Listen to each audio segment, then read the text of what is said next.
আসসালামু আলাইকুম সবাইকে, গুড মর্নিং। কেমন আছেন? কেমন আছেন? আমি ভালো আছি। আপনারা একটু মনে হয় সকাল সকাল তো everybody is a bit tired এবং ঘুম আসছে, বাট আই থিঙ্ক আমাদের এই সেশনটা খুব ইম্পর্ট্যান্ট এবং অনেক ইউথ এবং ইয়াং ছেলে মেয়েদেরকে দেখতে পাচ্ছি, আপনাদের জন্য খুব রেলেভেন্ট। এবং নট দ্যাট যে সামনে যারা বসে আছেন তারা old, but I hope for all of you this session will be helpful. Really known faces. Salman, great to see you. তো আমাদের আজকের এই session, tackling youth unemployment and driving skilled migration is a very important topic close to my heart. আমি তাসমিয়া রহমান, ইনোভেশনে আছি portfolio director হিসেবে, and youth and skills development is one of the areas I've worked over 12 years. Keynote দেবেন ফাহিম ভাই, Fahim Masur, founder bdjobs.com, Zia Hasan, তার সাথে আছেন policy adviser, ministry of expatriate welfare and overseas employment. অবশ্যই আমাদের guest of honour professor sir S M Amanullah আছেন আমাদের সাথে, উনি বক্তব্য রাখবেন। Doctor Shafiqur Rahman, executive director Brain, Mahtab Uddin Ahmed, founder Build Nation. Mahatab bhai, great to have you in this panel. And we also expect Mahmouda Habiba, BNP media cell and Krishak দল। উনি এখন এসে পৌঁছায়নি, আশা করি উনি আসতে পারবেন। এবং ব্রেইনের ইঞ্জিনিয়ার সুবাইল বিন আলম। তো যেহেতু খুবই অল্প সময়, প্লিজ বেয়ার উইথ আস। আমি রিকোয়েস্ট করব ফাহিম ভাইকে to present his keynote. Thank you. Thank you, Tasmia. One request, if I exceed 10 minutes, just stop me. Okay. Can anyone bring the slides?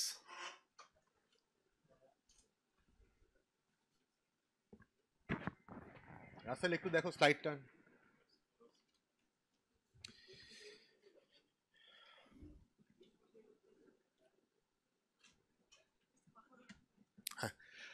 ওকে, আপনারা জানেন যে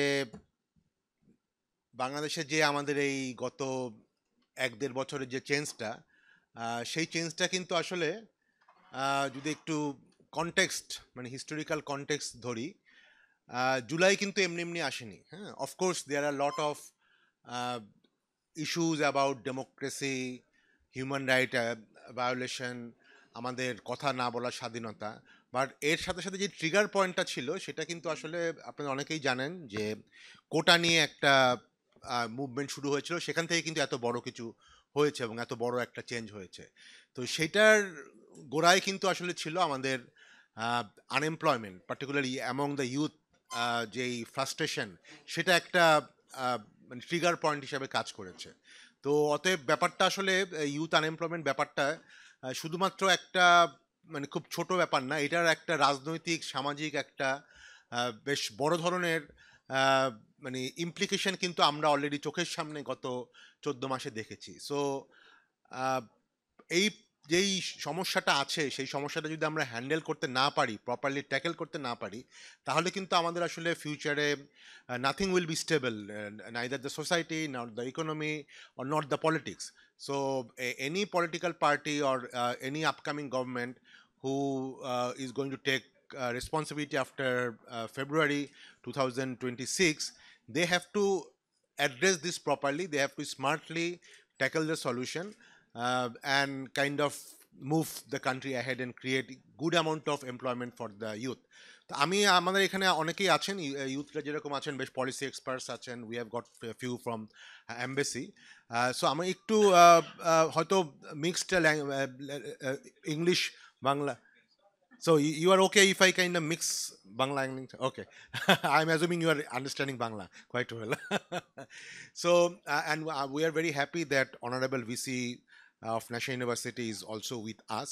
So, আমরা যদি একটু কনটেক্সটটাতে আবার যাই, আমি একটু সাইড করে, okay, this is a kind of macro picture. আমরা যদি দেখি যে, and this are by the way this are government data, BBS data, LFS যেটা বলে labour force survey data. So অনেকেই এটা নিয়ে কথা বলতে পারে যে how reliable it is or whatever, but আমরা, এবং ডেফিনেশন ওয়াইজ বেশ কিছু ইস্যু আছে, বাট আমরা ধরে নিচ্ছি যে এটাই আমাদের একটা বেসলাইন একটা ডাটা। তো সেখানে যদি ইফ ইউ সি আমাদের টোটাল, এটা কিন্তু 2023-এর, এটা আপডেট করা হয়নি গত বছরেরটা, বাট জেনারেলি খুব বেশি ডিফারেন্স নাই। Total unemployment of our country is basically 3.25। এখন এটা তো এবছর একটু খারাপ হয়ে 3.4 বা সামথিং লাইক গেছে।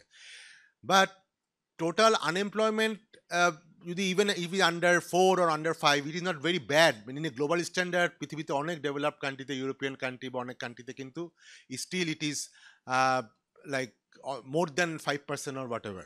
সো আমাদের সেই অর্থে ওভারঅল ন্যাশনাল আনএমপ্লয়মেন্ট নিয়ে অনেক সময় আমরা কথা বলি, বাট এটা কিন্তু অত বড় একটা প্রবলেম এখনও নাই। আমি ইন টার্মস অফ নাম্বার যদি আবারও বলি, এর ডেটা পার্সপেক্টিভে, ডেফিনেশন পার্সপেক্টিভে কিছু ইস্যু আছে। কারণ আনএমপ্লয়মেন্ট কাদেরকে বলা হয়? হয়তো যে আসলে সপ্তাহে একদিন কাজ করছে বা কয়েক ঘন্টা কাজ করছে তাকেও আসলে এমপ্লয়েড হিসেবে ধরা হয়। তো আমি ওই বিতর্কে না যাচ্ছি।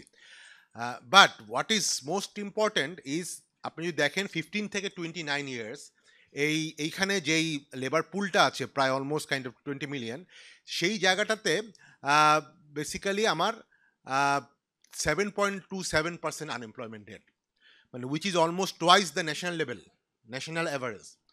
এবং আমি যদি এরপরে 30 থেকে 64 বছর, যেটা সবচেয়ে মানে বড় বছরের বয়স, যেটাকে মধ্য বয়স বলা হয়, সেখান থেকে প্রায় কিন্তু অলমোস্ট 6 টাইমস হায়ার এই পার্টিকুলার এজ গ্রুপের। তো সেটা আমি একটু ওভারঅল কনটেক্সট পার্সপেক্টিভে দিয়ে রাখছি, যেটা নিয়ে আমরা ডিসকাস করব। এটা একটু পরের স্লাইডটা দাও একটু।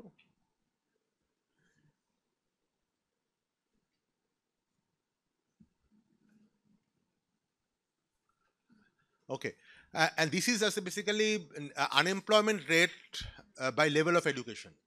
If you see, এটাও 2022 or 23-এর ডাটা, অ্যান্ড অলসো ফ্রম মানে লেবার ফোর্স সার্ভে।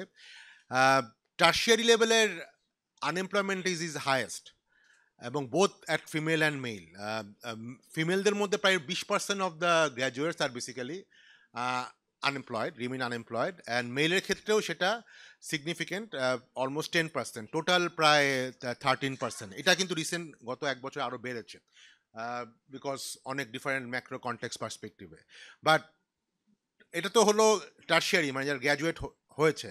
বাট তার আগে কিন্তু দেখা যাচ্ছে যে আমার আনএমপ্লয়মেন্ট ইজ কম। তো ব্যাপারটা আগে আমি ছোটোবেলায় পড়তাম, যেটা প্রায় আমি বলি যে পড়াশোনা করে যে গাড়ি ঘোড়া চড়ে সে, দুদিন পরে হয়তো মানুষজন বলবে যে পড়াশোনা করে যে বেকার সে থাকে সে। তো সেটা নিয়ে আমরাই আসলে আজকে ওই আলোচনাটা, জি আসসালামু আলাইকুম হাবিব আপা, আমাদের মাঝে হাবিব আপা উপস্থিত হয়েছেন। So he is a senior leader of Bangladesh nationalist party. So Habiba Appa, we have actually started, so thanks for joining. But প্রশ্নটা হবে যে আসলে is this a kind of খুব natural phenomena that normally typically educated people are more employed. I know in some of the North American countries this is a case that more people get educated, more they are unemployed. But for our kind of this part of the world, it is not necessarily the case. It should not be necessarily the case, because আমরা যদি দেখি even আমাদের ক্ষেত্রেও তা ছিল না। এখানে দুইটা ফিগার আছে, 2010 সাল এবং 2022 সাল। 2010 সালে কিন্তু সিচুয়েশনটা এরকম ছিল না। আপনি যদি দেখেন, গ্রিন রেফার্স টু 2010, 2010 সালে কিন্তু টার্সিয়ারি আনএমপ্লয়মেন্ট ছিল, এবং এটা কিন্তু একই ডাটাবেস, একই মানে লেবার ফোর্স সার্ভে থেকে নেওয়া, only 4.9%। That actually short up to 12% in 2022। Even তার আগের লেভেলে যদি দেখেন, ক্লাস 6 থেকে ক্লাস 12 পর্যন্ত, সেই অংশে কিন্তু আনএমপ্লয়মেন্ট ছিল 2010-এ 7%, that came down to less than 4%। So what this shows that this is a recent phenomena, this is not a very kind of historic phenomena যে আমাদের মতো কান্ট্রিতে এরকমই থাকার কথা। So this is actually recent phenomena, যে আমরা গত 10 থেকে 15 বছর this has actually been a new and very worrying phenomena, particularly among the youth graduates. কারণটা কি? কারণটা হচ্ছে এইটা দেখেন, আপনি যদি 2000 সালে দেখেন, ওভারঅল লেবার ফোর্সের মধ্যে there were only 3.2% graduate. Overall labour ফোর্সের মধ্যে। ইন 2010 এটা হয়তো আমাদের সোশিও ইকোনমিক পার্সপেক্টিভে উই হ্যাভ ডেভেলপ অ্যাসপিরেশনাল ব্যাপারে আছে, 3.2 থেকে 3.5% রাইজ করেছে। 10 বছরে এই রাইজটা খুব একটা অস্বাভাবিক কিছু না। বাট যেটা একটু আগে দেখালাম 2022-এ যদি দেখেন ইট ইজ অলমোস্ট 3 টাইমস, মানে হঠাৎ করেই একটা বিরাট জাম্প হয়েছে।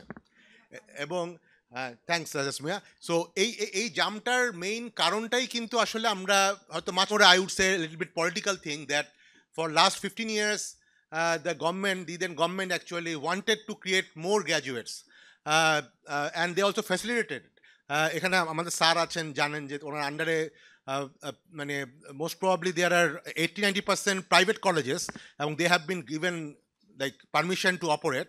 আমরা নর্মালি কথা বলি ইউনিভার্সিটি নিয়ে যে মাশরুমিং অফ প্রাইভেট ইউনিভার্সিটি, এখন 100-র বেশি ইউনিভার্সিটি, বাট আমরা কলেজ নিয়ে কথা বলি না। হ্যাঁ, so there are thousands of colleges which মানে শুড নট বি দেয়ার। কারণ সেই আমার একেবারে গ্রামে গঞ্জে উপজেলা লেভেলে প্রাইভেট কলেজ হয়েছে, সেখানে স্টুডেন্টরা পড়তেছে এবং কোনো পড়াশোনাই করাচ্ছে না, এটা স্যার আরও ভালো বলবে। আলটিমেটলি দে আর অ্যাকচুয়ালি মানে becoming factory of certificate without any skill or what ever. তো আমরা যদি একটু আসি যে প্রবলেম স্টেটমেন্টে কি, যে একটু আগে আমি যে এতক্ষণ যেটা বললাম সামারি যদি করি, the youth unemployment is 2 times more than national unemployment rate, যেটা আমরা একটু আগে বললাম। The unemployment situation is more severe in tertiary level, সেটাও আমরা একটু আগে বললাম। এবং 2010 সাল থেকে যেটা বললাম আমাদের 9.1% রিচ করেছে 3.5 থেকে। এবং আমরা যদি একটু অ্যানালাইসিস করি root cause, the largest job creation যদি আমরা গত 15 বছর যদি ধরি, এখানে মাহতাব ভাইও আছেন, উনিও এটাতে হাইলাইট করতে পারবেন। আমাদের যে মেইন জব ক্রিয়েশনগুলি হয়েছে, আমরা কিন্তু ইকোনমি গ্রো করেছি, আমাদের ইকোনমি 5-6-7% গত 15-20 বছর অ্যাভারেজে গ্রো করছে। বাট যদি দেখেন এই গ্রোথটা আসলে কোত্থেকে এসছে, এই গ্রোথটা আসছে মেইনলি ম্যানুফ্যাকচারিং, কিছুটা এগ্রিকালচার, হ্যাঁ, বাট সার্ভিস থেকেও আসছে, কিন্তু কোন টাইপের সার্ভিস? আমরা তো আসলে ঠিক ইন্ডিয়ার মতো বা ভিয়েতনামের মতো খুব নলেজ বেস ইন্ডাস্ট্রি তৈরি করি নাই, যে আমার এখানে কল সেন্টার, বিপিও, যেগুলো আসলে গ্র্যাজুয়েট অ্যাবজর্ভ করে। আমাদের এখানে হয়তো ট্রান্সপোর্ট সেক্টর ডেভেলপ করেছে বা এই টাইপের, সেখানে তো আসলে গ্র্যাজুয়েট হয় না। বাসের হেল্পার তো গ্র্যাজুয়েট হওয়ার দরকার নেই, ইভেন ড্রাইভারও গ্র্যাজুয়েট হওয়ার দরকার নেই। তো সেই জায়গাটাতে আমাদের এই যেই ফাইন্যান্সিয়াল ইন্ডাস্ট্রি যেটা বলি, সেগুলো আমাদের এখানে তৈরি হয়নি, ওরাই তো আসলে মেনলি গ্র্যাজুয়েট হায়ার করে। তো আমরা ইকোনমি বাড়ছে এমন সেক্টরে, যেমন গার্মেন্টস সেক্টর। একটা গার্মেন্টস যদি দেখেন 10,000 গার্মেন্টস এমপ্লয়ি থাকলে তার মাত্র হয়তো 500 হচ্ছে গ্র্যাজুয়েট, বাকি 9,500 কিন্তু নন গ্র্যাজুয়েট। তো অতএব সেই জায়গাগুলিতে তৈরি হচ্ছে, এবং সেখানে কিন্তু আমরা দেখছি আবার লেবার শর্টেজ হচ্ছে, আমাদের এগ্রিকালচারে লেবার পাওয়া যাচ্ছে না। আমাদের অনেক গার্মেন্টস ফ্যাক্টরিতেও আসলে ভালো লোক, ইভেন অপারেটর লেভেলের লোক পাওয়া যাচ্ছে না। বাট ওয়ারাজ আমার thousands of people are graduating are becoming unemployed. So এই ব্যাপারটা ইজ ভেরি ইম্পর্টেন্ট। আমি যদি একটু আসি যে এটা স্যার ভালো বলতে পারবে, আমি জানি যে স্যার এই নাম্বারটাকে একটু হয়তো রিফিউটও করবে যে ন্যাশনাল ইউনিভার্সিটির আরও নাম্বার বেশি, বাট এটা ওভারঅল ইউজিসি থেকে যে ডাটাটা পেয়েছি আমরা গত 1-1.5 বছর আগে, সেটা হচ্ছে প্রতি বছর এখন 7 লক্ষের মতো গ্র্যাজুয়েট পাস করে। এটা কিন্তু এনরোল না, এটা কিন্তু every year 7 lakh people pass and they join the job market every year. এর মধ্যে যদি দেখেন আমরা পাবলিক ইউনিভার্সিটিতে থেকে মাত্র 12%, যেটা 50টা পাবলিক ইউনিভার্সিটি, 100টার মতো আমার প্রাইভেট ইউনিভার্সিটি আছে, লাস্ট কলামের আগেরটা 10%, অ্যান্ড ওপেন ইউনিভার্সিটি থেকে আসে 15%। But this is the most important thing, national ইউনিভার্সিটির আন্ডারে 2000+ কলেজ, 2200 কলেজ থেকে আসছে 4.5 লক্ষের মতো গ্র্যাজুয়েট প্রতি বছর পাস করছে। এনরোলমেন্ট কিন্তু আরও বেশি, পাস করছে এত। So 61%, which is so high. তা আমি যেহেতু এইটা নিয়ে খুব বেশি কথা বলবো না, যেহেতু স্যার আছেন, স্যার হয়তো এটার ব্যাপারে আরও বেশি বলবেন, আমি একটু কুইকলি যাচ্ছি। এবং সেখানে যদি দেখেন আপনার ডিমান্ড সাপ্লাই মিসম্যাচ, যেটা আমরা বলছি একটু আগে, যে এখানে হচ্ছে দেখা যাচ্ছে না হয়তো খুব কাছ থেকে, বাট এটা হচ্ছে ফ্যাকাল্টি ওয়াইজ, কোন faculty like social science, humanities, science and engineering, এগুলো আপনি যদি দেখেন আমাদের ইন্টারেস্টিংলি, আমি যদি লাস্টের এই কলামটা দেখি, এখানে দেখবেন আপনার প্রাইভেট ইউনিভার্সিটিতে কিন্তু এখন একটা ব্যালেন্স আসছে। যদিও আজ থেকে 10-15 বছর আগে আমরা বলতাম সব বিজনেসের ছেলেপেলে বিবিএ টিবিএ ফ্লাড হয়ে যাচ্ছে, এখন কিন্তু প্রবলেমটা একটু কমেছে। এখন একটা বড় অংশ, প্রায় 43% are basically from engineering, which is a good thing. যদি এই জন্য আবার দেখা যাচ্ছে ইঞ্জিনিয়ারিংয়ে আবার আনএমপ্লয়মেন্ট বাড়ছে। বাট পাবলিক ইউনিভার্সিটিটা 50টা আছে, সেখানে একটা ব্যালেন্স আছে, social science, engineering, science and everything, মোটামুটি একটা ব্যালেন্স আছে। বাট মেইন প্রবলেম ইজ, যেটা আমাদের সবচেয়ে বড় মানে পুল, সেটা হচ্ছে আমার ন্যাশনাল ইউনিভার্সিটির। If you can see, national ইউনিভার্সিটির ওখানে social science and arts and humanities, they actually constitutes almost 70%. So that is the problem. And most of these courses are something like either any language, like Bangla, Islamic history, or normal history, this type of thing. So there lies the main problem, that those things are not required by the industry. So সেটা একটা বড় ব্যাপার, আমি ডিটেলে যাচ্ছি না, almost শেষ পর্যায়ে আছি। যে গ্র্যাজুয়েট, এটা this is a kind of BD jobs data, যে গ্র্যাজুয়েশন শেষ করার পরেও এখনো পর্যন্ত চাকরি কাদের হয় নাই। ইফ ইউ সি, এখানে 3টা লেয়ার ভাগ করা হচ্ছে: national university, public university, private university. আমি ডান থেকে আসি, প্রাইভেট ইউনিভার্সিটি ছেলেপেলেরাও কিন্তু প্রবলেম আছে, কিন্তু তাদের প্রবলেমটা is at very early stage. Pass করার পরেই তারা রিমেইন আনএমপ্লয়েড, বাট আস্তে আস্তে 1-2 বছর পরেই they get absorbed in the market. আমি সেকেন্ডটার কথা বলছিলাম, প্রাইভেট ইউনিভার্সিটির কথা বলছিলাম। লাস্টেরটা হচ্ছে পাবলিক ইউনিভার্সিটি। সেখানে একটা বড় সমস্যা, যতটা বেশি কাজের সময় তত তার থেকে বেশি আসলে they are aspirational problem, they want to just get in to a government job. এই জন্য তারা বছরের পর বছর, 3-4 বছর বিসিএস পড়ে, এবং দে ডোন্ট ইভেন চাকরি পেলেও তারা করে না। So that is a different problem. But main যদি বলেন মানে ম্যাক্রো লেভেলের সমস্যা হচ্ছে this is national university. If you can see, যে ইভেন আফটার 30 ইয়ার্স, মানে তারা পাস করার 4-5 বছর পরেও 40%, close to 35 to 40%, they still remain unemployed. So there remains the, এবং এই নাম্বারটা কিন্তু সবচেয়ে বেশি। আপনি দেখেন আমাদের এখানে কিন্তু যে বিডি জবসের ডাটাতেও যে আমরা করেছি, সেখানে প্রায় 2.5 লাখের বেশি হচ্ছে শুধু আনএমপ্লয়েড, শুধুমাত্র এই ন্যাশনাল ইউনিভার্সিটির ছেলেপেলেরা। মেইন রিজনস আমি অনেকক্ষণ ধরে বললাম, আমি এটা ডিটেল যাচ্ছি না যেহেতু সময় কম। কয়েকটা সাজেশন এখানে, 5টার মতো সাজেশন দেওয়া হয়েছে। আমি একটু জাস্ট একটু এর মধ্যে থেকে 3-4টাকে হাইলাইট করার জন্য আজকের সেশনের জন্য, যে আমাদের যে approach in kind of tackling this thing. First of all, একটা জিনিস আমাদের করতে হবে, যে ছেলেপেলেরা তো পাস করে যাচ্ছে, লাখ লাখ ছেলেপেলে পাস করছে, এখন আমরা তো ওদেরকে মানে পানিতে ফেলে দিতে পারবো না। এখন আমাদের যেটা করতে হবে, তাদেরকে একটু ট্রেন করতে হবে। এখন ট্রেন যেটা করতে হবে, সেখানে basically industry has to take the lead. এখানে মাহতাব ভাই আরও বলবে। আমরা নর্মালি করেছি যে গত 10-15 বছরে হাজার হাজার কোটি টাকা ADB, world bank and all those development funds have been kind of মানে পুট ইন দ্য মানে ওয়ার্থলেস ট্রেনিং, এই আইটি ট্রেনিং, ফ্রিল্যান্সিং ট্রেনিং, এই টাইপের জিনিসপত্র দিয়ে লোকজন প্রচুর ইনকাম করেছে, but nothing has actually happen. So সেই জায়গাটাতে আমাদের ইন্ডাস্ট্রিকে এঙ্গেজ করতে হবে, যে ইন্ডাস্ট্রিকে বলে দেওয়া যে ঠিক আছে, তোমাকে আমি টাকাটা দিচ্ছি, তুমি তাকে হায়ার করবে এবং ট্রেন করবা, এবং এই টাকাটা আমি তোমাকে কোম্পানিকে দিব না, আমি সরাসরি যে গ্র্যাজুয়েট তাকে দিব। This is one thing. Divert part of government fund from in-country training to training outside the country. This is a short-term thing. This is a kind of a little bit controversial. যখনই আমরা বিভিন্ন জায়গায় propose করেছি, বলা হয়েছিল যে না, আমার কি তাহলে বাংলাদেশকে আমরা সব বিদেশ থেকে ট্রেন করায় আনবো নাকি? Very interestingly, just 2 minutes, very interestingly আমরা জাপানের একটা কেস স্টাডি করেছি। জাপানে যেটা হয়, গত 1-2 বছর ধরে হচ্ছে, এই স্টুডেন্ট, ইভেন ইন্টারমিডিয়েট স্টুডেন্ট, ওরা ন্যাশনাল ইউনিভার্সিটি কলেজের অনেক ছেলেপেলের সাথে আমরা কথা বলেছি, দেখেছি তারা যখন পাস করে, ইন্টারমিডিয়েট পাস করে বা ফার্স্ট ইয়ার সেকেন্ড ইয়ার কলেজে থাকে, তারা যেটা করে, 8 থেকে 10 লাখ টাকা যদি খরচ করে, they go to Japan, learn Japanese. Bangladesh থেকে খুব এন্ট্রি লেভেলের একটা জাপানিজ শিখে নেয়, N5 বা হোয়াট এভার। ওইখানে যে 1.5 থেকে 2 বছরের জাপানিজ কোর্স করে, ল্যাঙ্গুয়েজ শিখে, then they get in to a Japanese technical training institute, and they get মানে engaged, absorbed, and they earn actually at least 2 to 3 lakh টাকা পার মান্থ।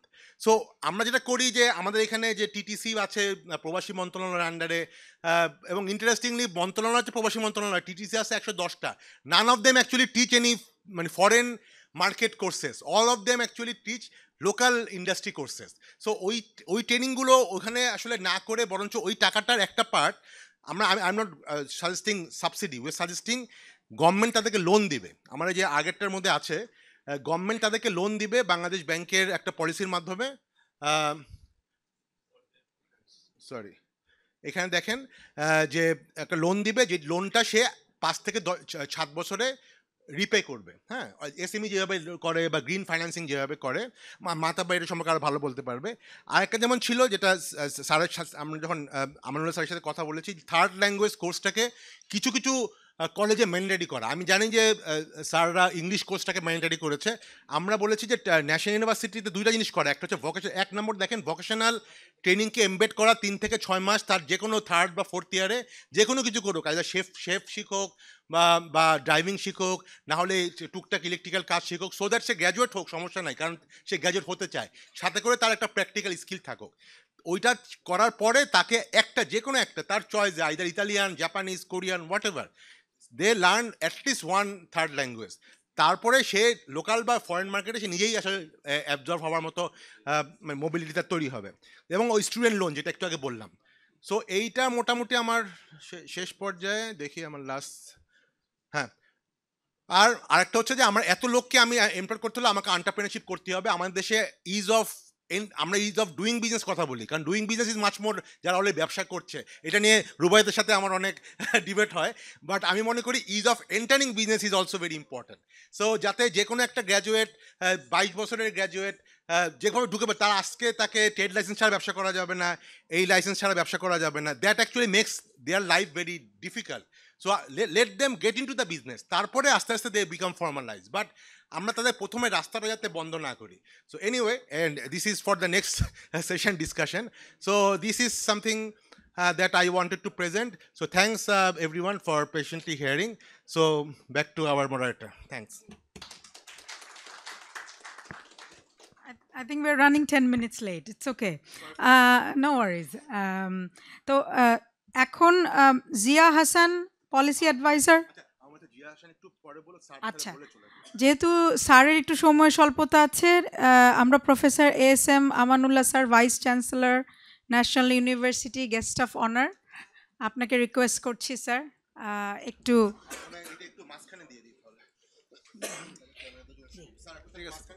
হ্যাঁ, কোনো অসুবিধা নেই, অসুবিধা নেই, অসুবিধা নেই।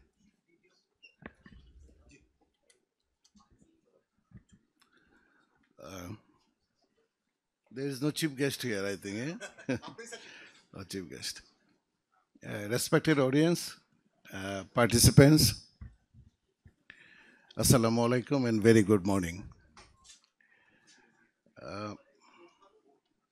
I can divide my speech into two parts. One is on the study conducted by ActionAid. It's a very fantastic study. I'm very happy that you did a very good study. And I worked for ActionAid for a long time, did so many studies, similar studies, but I always remembered them to empower grassroots people so that they can do their own studies. And I'm very happy that a group of students or activists from the grassroots level, they did it very, very well. You can criticize so many areas, but you have to understand the number of sample is around 3,000, though they did the qualitative study and tried to convert it into quantitative one, which should not be, but it's a very fantastic study and findings are very praiseworthy, and I like the study. Please proceed and do so many areas in the ActionAid work in so many areas in Bangladesh, especially with the people with disadvantaged areas, Dalits, people with in marginality. So these are the one area.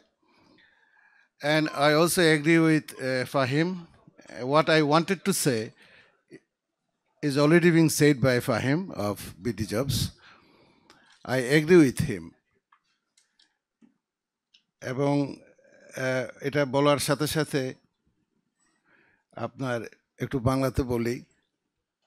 I'm sorry, I'm speaking Bengali for the audience.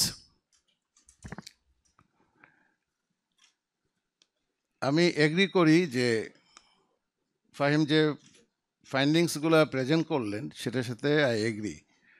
হয়তো data numbers could be bigger or lower, সেটা হতে পারে, কিন্তু 1992 সালে জাতীয় বিশ্ববিদ্যালয়টা যখন প্রতিষ্ঠিত হয় জাতীয় বিশ্ববিদ্যালয়টা প্রতিষ্ঠিত হয়েছিল বেগম খালেদা জিয়া, ওনার একটা আইডিয়া ছিল যে জাতীয় বিশ্ববিদ্যালয় এবং উন্মুক্ত বিশ্ববিদ্যালয়কে এমনভাবে প্রতিষ্ঠা করতে হবে যাতে দেশের গ্রাসরুট পিপল যাতে এর বেনিফিট পায়, সুবিধা পায়। সেই জন্য বিভিন্ন বিশ্ববিদ্যালয়গুলো থেকে কলেজগুলোকে এনে এই জাতীয় বিশ্ববিদ্যালয়কে প্রতিষ্ঠা করেছিলেন। কিন্তু আমার ধারণা যে প্রতিষ্ঠিত হওয়ার পরে এই বিশ্ববিদ্যালয়টি তার মূল যে উদ্দেশ্য, সেই উদ্দেশ্য থেকে সে সরে আসে। সরে আসার পিছনে প্রধান কারণ ছিল এটা স্ট্র্যাটেজিক প্ল্যানিংটা ঠিক ছিল না।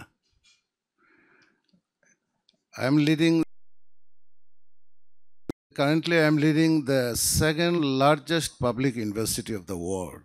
Currently leading the second largest public universities of the world, having 4 million students and around 2,500 institutes. Can you imagine? Is it possible for a CEO to run an organization like this? No. And you'll be surprised to know the number of employees and the teachers around the country. And the university covers 495 Upazila, 64 districts, all the law colleges, B.Ed colleges, M.Ed colleges, science and technology institutes, and BKSP, Police Science College, Ansar Academy, everything. As a result, the quality of the education is compromised. It's simple. As a result, if the quality is compromised, then the students won't be employed. Easy equation. So number of graduates you said producing by the national universities around 400,000 is actually around 600,000 plus. And the industry academia linkage is around 10 to 20%. And the investment in the research areas is almost nil. So আমি এই এরিয়াতে কথা বললেই এটা viral হয়ে যাচ্ছে সারা দেশে। ওইখানে আবার অন এয়ার দেখতেছি, যত আন্ডারগ্রাউন্ড মাটির নিচেই কথা বলি না কেন, এটা যে কিছুক্ষণের ভিতরে যে ভাইরাল হবে, পোস্টকার্ড হওয়া শুরু হবে, গালিগালা শুরু হবে, সেটা আমি খুব ভালো করে আমার শিক্ষা হয়েছে। তা এখন একটা খাতা দেখতে গেলে একজন সরকারি কর্মচারী, তাকে 160 টাকা দেওয়া লাগে, তারা ডিসাইড করে এটা। ঢাকা বিশ্ববিদ্যালয়ে 70 টাকা 80 টাকা দেওয়া লাগে। আমি জাতীয় বিশ্ববিদ্যালয়ে 35 টাকা 40 টাকায় আমি যখন খাতা দেখাবো একজন শিক্ষককে, সে ওই কোয়ালিটির খাতা দেখেন। 2015 সালে একরিম কাগজের দাম ছিল 600 টাকা, এখন একরিম কাগজের দাম 1800-1900 টাকা। ফুড ইনফ্লেশন বলেন, overall inflation of the economy যদি আপনি বলেন, সেটার সাথে যদি আপনি মানে মার্চ করতে চান, তাহলে তো আপনাকে সামান্য ফি বাড়ানো ছাড়া আপনি বিশ্ববিদ্যালয় রান করবেন কীভাবে? আমি 40 লক্ষ ছেলে মেয়েকে পড়াতে গিয়ে আমাকে সরকার 1 টাকাও দেয় না। I am not getting a single penny from the government, from the UGC. তাহলে we generate our own fund, we spend. তা এই জায়গাটাতে ইউ ওয়ান্ট কোয়ালিটি এডুকেশন। আপনি চাচ্ছেন আপনার খাতাটা ভালোভাবে দেখা হোক, আপনি চাচ্ছেন আপনার কলেজে ল্যাব ফেসিলিটিস ভালো হোক, আপনি চাচ্ছেন যে আপনার কলেজের শিক্ষকরা ডেডিকেটেড হোক, ইনকোর্সটা ভালো করে দেখো, কিন্তু আপনি কোন টাকা দেবেন না থাকে, এটা হয়? আমি টাকাটা পাবো কোথায়? টাকাটা আমি পাবো কোথায়? এখন একটা আন্দোলন চলছে সারা দেশে, ছেলেমেয়েরা বলছে আমরা around 5 to 10% in some places, কোথাও ছিল 200 টাকা সেটাকে 250 টাকা, কোথাও ছিল 300 টাকা সেটাকে 350 টাকা, 50 টাকা 100 টাকা করে আমরা বাড়িয়েছিলাম। এটা নিয়ে তারা প্রতিবাদ করছে।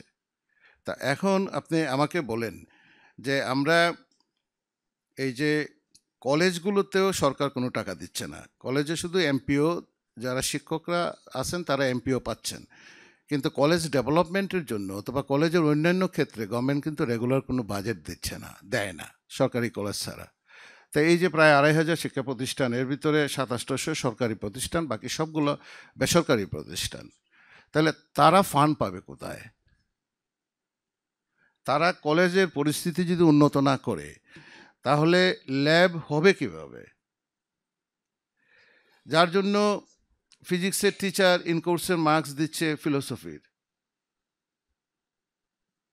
ফিজিক্সের টিচার উনি ফিলোসফি ইন কোর্সের মার্কস অনলাইনে পাঠিয়ে দিচ্ছেন, হয়তো প্রিন্সিপাল বলছেন যে মার্কসগুলো দিয়ে দেন। তো এইরকম একটা non accountability, it's simply mockery to the nation. তা এই জায়গাটা থেকে যদি আমাদেরকে বের হতে হয়, আইদার তো আমাকে গভর্নমেন্ট সাপোর্ট করতে হবে। আপনি ঢাকা বিশ্ববিদ্যালয়ে একজন স্টুডেন্ট আমরা পড়াচ্ছেন, আমি ঢাকা বিশ্ববিদ্যালয়ে আমার চাকরির শেষ পর্যায়ে এখন, আমি ঢাকা বিশ্ববিদ্যালয়ে একজন স্টুডেন্টকে পড়াতে ২.৫ লক্ষ টাকা খরচ করছি। আমি বুয়েটের একজন স্টুডেন্টকে পড়াতে ৩ লক্ষ টাকা খরচ করছি। আমি মেডিকেলে একটা স্টুডেন্টকে পড়াতে আপনারা জানেন যে কত লক্ষ টাকা খরচ হচ্ছে।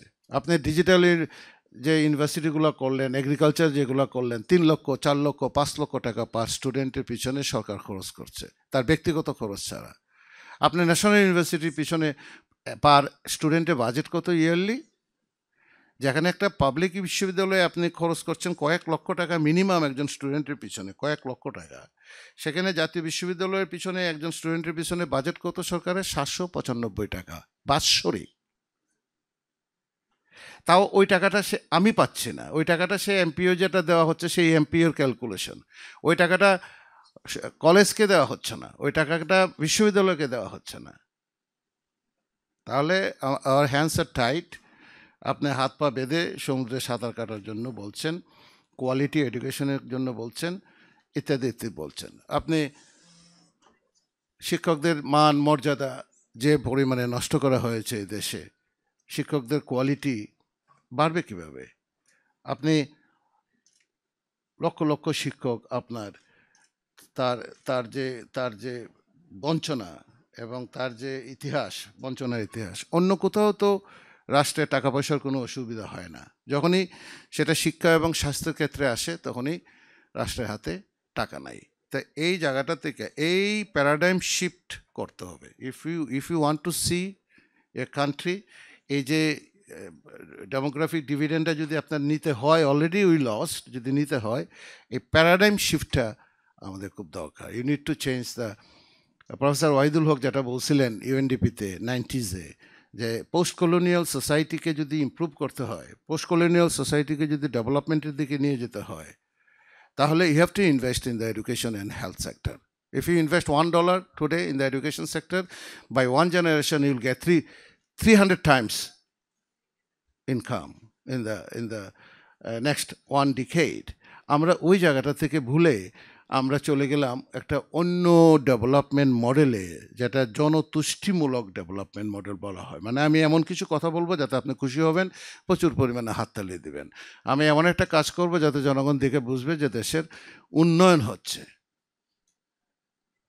এই জায়গাটাতে পড়ে গত 15, 16, 17, 18 বছর পরে, 18 বছর ধরে এডুকেশন সেক্টরটা কমপ্লিটলি ডেস্ট্রয়েড হয়ে গেছে, একদম ধ্বংস হয়ে গেছে। তো এই ধ্বংসস্তূপের উপরে দাঁড়িয়ে আমাদেরকে এই আজকে বাংলাদেশের শিক্ষা ব্যবস্থা নিয়ে চিন্তা করতে হচ্ছে।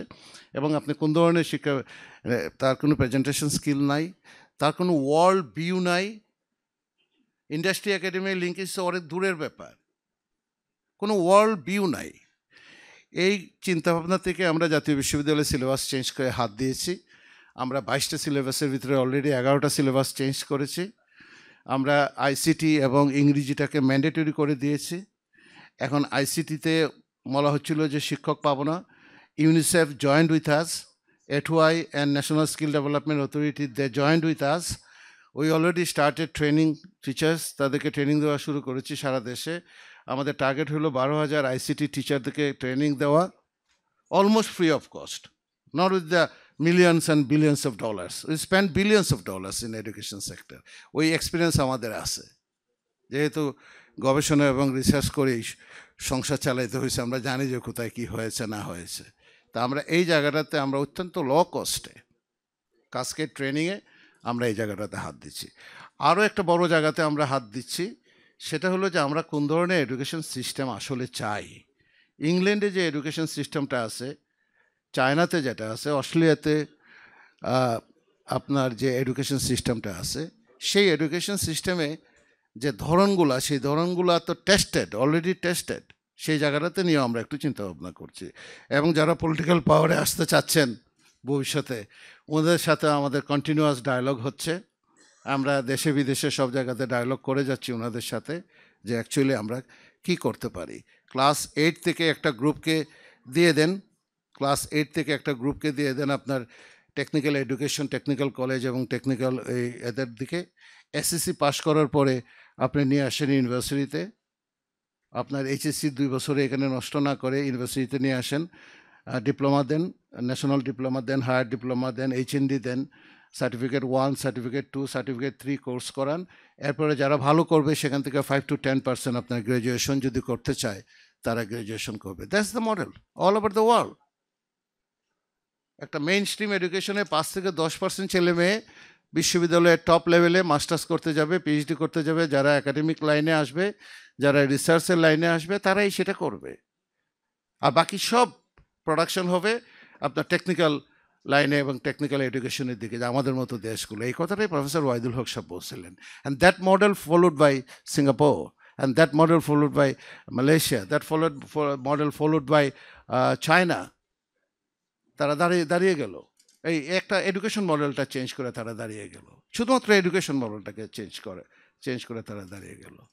তো যাই হোক, আমরা এই কথাটা বললাম, আমি সরি একটু সময় নিয়ে নিলাম।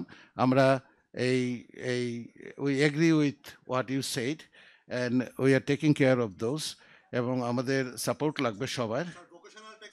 ভোকেশনালটা আমরা ওই জায়গাটাতে নিয়ে আসছি। Will work together, will work with everybody, will work with the action aid, will work with the world vision, will work with the all development partners, would work. National University belongs to everyone sitting here. Everyone, you are the owner of the National University and you have a voice. এটা tax পেয়ারদের টাকায় চলে, আপনাদের টাকায় চলে। আমরা জাতীয় বিশ্ববিদ্যালয়ে একটা বড় সংস্কার কাজে হাত দিয়েছি। যদি এটা আমরা সমাধান করতে পারি by next 1 or 2 years of time, Bangladesh will be benefited. আপনাদের সবাইকে আবারও শুভেচ্ছা জানাচ্ছি আমার বক্তব্য শোনার জন্য। আল্লাহ হাফেজ।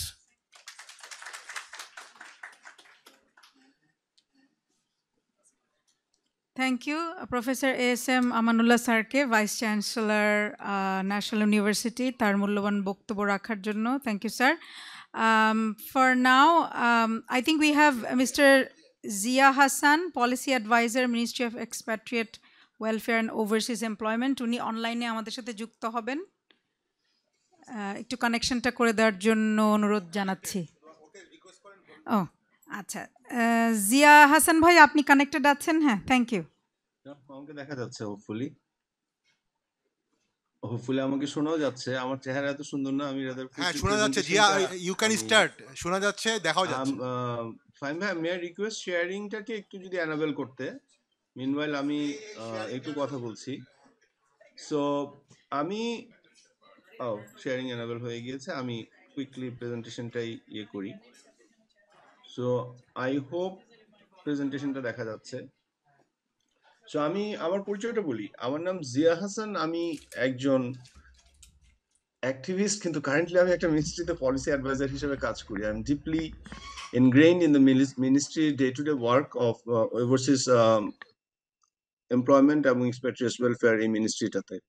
সো এখানে কাজ করতে করতে স্কিলস নিয়ে আমি প্রচুর এঙ্গেজ হয়েছি বিএমইটির সাথে এবং অন্যান্য প্রতিষ্ঠানগুলোর সাথে। সেইটার আমার এক্সপিরিয়েন্সের ভিত্তিতে আমি ডিটেইল প্রবলেমে না গিয়ে আমার কাছে মনে হচ্ছে দেয়ার আর 2 থিংস আমাদের বাংলাদেশে এই মুহূর্তে প্রচন্ডভাবে প্রয়োজন।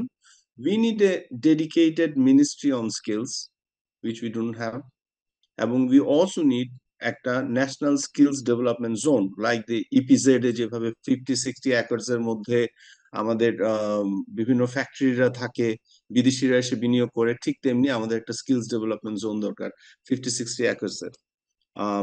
So why I am saying it, আমি কুইকলি আমার স্লাইডে চলে যাই। সো প্রবলেমটা আমার মনে হয় আজকের ফোরামে যারা আসছেন সবাই জানেন। রাইট এট দিস মোমেন্ট আমাদের টিভেট কারিকুলামটা এইটা পরিচালনা করতে আমাদের বিএমইটি আমরা প্রায় 110টা টিটিসিতে কোর্সেস রান করি, বিটিএবি রান করে মানে স্কুল লেভেলে courses, then youth ministry, labour ministry, education মিনিস্ট্রির আন্ডারে পলিটেকনিক গুলো আছে, এগুলোর এক একটার আউটকাম এক এক রকম এবং এদের কোনো কোঅর্ডিনেশন নাই। সো অনেক ক্ষেত্রেই কারিকুলাম মানে আপডেটেড না। আমি there is an echo. Is it due to me?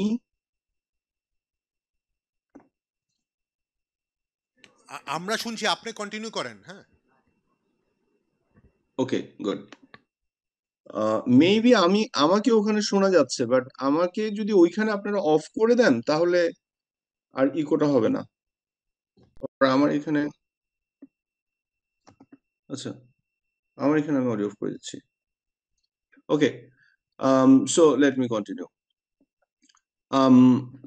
So এই যে ভ্যারিয়াস কোর্সেস গুলো চলতেছে, এগুলো কোয়ালিটি নিয়ে হিউজ ইস্যু আছে। ইভেন আমাদের বিএমইটিতে I am aware, you can say যে ভাই আপনি এখানে 1 বছর ছিলেন, why you are aware nothing is being done. Certain courses are run only because আমাদের ইকুইপমেন্ট গুলো আছে, ওই কোর্স গুলো রান করতে হবে। এই ধরনের সিচুয়েশন অনেক ক্ষেত্রে আছে কিন্তু, এবং অনেক ক্ষেত্রে যেটা হয়েছে right at this moment Bangladesh government একটা খুবই হাইলি ইম্পর্টেন্ট একটা প্রজেক্ট রান করে আন্ডার সিসেপ, মেবি সিসেপ এর বানানটা এখানে ভুল, যেটা টিচার্সদেরকে টাকা দেয়, যেটা স্টুডেন্টসদেরকে টাকা দেয়। And what we have notice, যেটা অনেক প্রিন্সিপাল আমাকে বলেন যে জিয়া ভাই ইনসেন্টিভ স্ট্রাকচার হ্যাজ চেঞ্জ। অনেক স্টুডেন্ট কোর্স করে সিসেপ এর টাকার জন্য, অনেক স্টুডেন্ট আমাদের মিনিস্ট্রিতে কোর্স করে, তারপরে গিয়ে অন্য মিনিস্ট্রির আন্ডারে কোর্স করে, অ্যান্ড তারা আসলে কোনো ইন্টেনশনটা কিন্তু এই সরকারের বিভিন্ন প্রজেক্টের টাকা নেওয়া। I do not know how for valid is this, কিন্তু বিভিন্ন প্রিন্সিপালরা আমাকে বলেছেন। দেন এগেইন আমাদের গ্লোবাল ইন্ডাস্ট্রির সাথে আমাদের কানেক্টেড না। What I see, we do a lot of study on global industries. সেখানে আমরা দেখতে পাই যে গ্লোবাল ইন্ডাস্ট্রিজ ক্রমাগত চেঞ্জিং, ক্রমাগত খুব কুইকলি চেঞ্জ হয়ে যাচ্ছে, ডিমান্ডটা চেঞ্জ হয়ে যাচ্ছে। কিন্তু আমাদের যেহেতু ফোকাস অন আমাদের কি ইনফ্রাস্ট্রাকচার আছে, আমরা ইনফ্রাস্ট্রাকচার বেসড ট্রেনিং করাচ্ছি, তখন কিন্তু we are not agile, we can't, like আমি একটু উদাহরণ দিই, right at this moment welding এর হিউজ একটা ডিমান্ড আছে, কিন্তু আমরা উই আর নট রেডি। বিএমইটির যেই ইয়েগুলো আছে, টিটিসি গুলো আছে, টেকনিক্যাল ট্রেনিং সেন্টার গুলো আছে, which I have been told আমাদের টেকনিক্যাল ইনফ্রাস্ট্রাকচারের মধ্যে সবচেয়ে ভালো ফ্যাসিলিটি, অ্যান্ড আই ডু সে আমাদের টিটিসি গুলো প্রিন্সিপালরা অনেক ভালো, দে আর ওয়ার্কিং ভেরি হার্ড এবং অনেক এফোর্টস আছে এগুলোর পেছনে, বাট স্টিল আমরা কিন্তু we are not agile. So এই একটা প্রবলেম আছে। অ্যান্ড দেন যেহেতু আমাদের বলা হয় যে ওই সিসেপ এর ট্রেনিং নাকি সিসেপ এর বাহিরের ট্রেনিং, বিএমইটি নিজের training, so even teachers are interested to do সিসেপ ট্রেনিং বিকজ ওখানে টাকা পায়। So lots of incentive issues. এবং দেন গ্লোবাল মার্কেটের সাথে নট অ্যালাইন। আমি গ্লোবাল মার্কেটের সাথে নট অ্যালাইনের সবচেয়ে বড় প্রবলেম দেখি যে language which everyone knows, and then again soft skills. We, আমাদের দেশের একটা ছেলে যখন একটা গ্রুপে ঢুকে, we bring the entire group culturally down.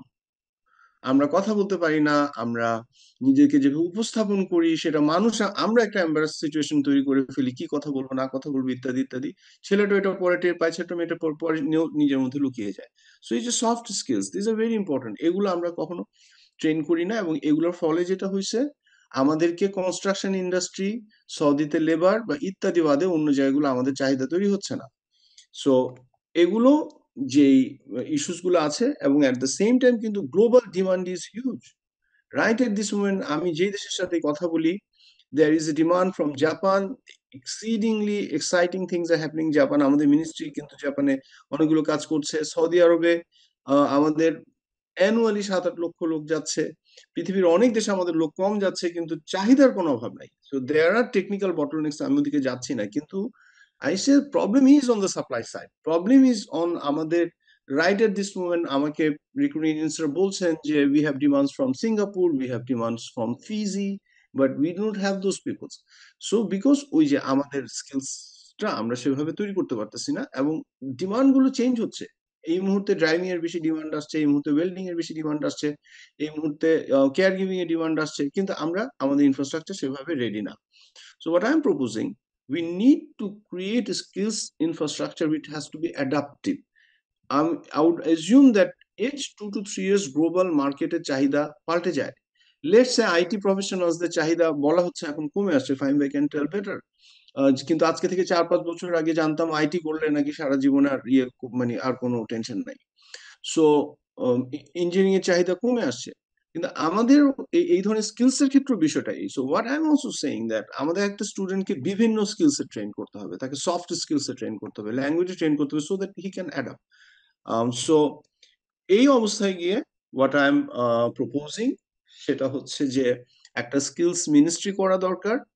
এটা নামটা স্কিলস মিনিস্ট্রি, যে কোনো মিনিস্ট্রি হতে পারে। এইটা বিটিবি, আমাদের বিএমইটি, তারপরে এডুকেশন বোর্ডের আন্ডারে যে পলিটেকনিক গুলো রান করে, এইটার একটা ডেমি লিডারশিপ নিবে। আমি প্রপোজ করি না যে এই মিনিস্ট্রি গুলো থেকে এগুলো কেটে ফেলা হবে, because it has got very Legacy relationship, functional and financial relationship. কিন্তু যেটা হবে যে এই কারিকুলামের কোঅর্ডিনেশনটা, এই যেটা হবে যে এই যে সেন্ট্রাল একটা জায়গা থেকে ডিরেকশন দেওয়া, রিসার্চ করে রিসার্চের সাথে কানেক্ট করা, এগুলো একটা সেন্ট্রাল একটা জায়গা থেকে আসতে পারে। And secondly I am proposing একটা স্কিলস মিনিস্ট্রির সাথে সাথে একটা 50-60 acres skills development zone, preferably on a abandoned government facility. Let's say একটা জুট মিল যেটা পড়ে আছে ঢাকার থেকে হয়তো 20-25 কিলোমিটার দূরে, তার 50-60 একর জায়গা আছে।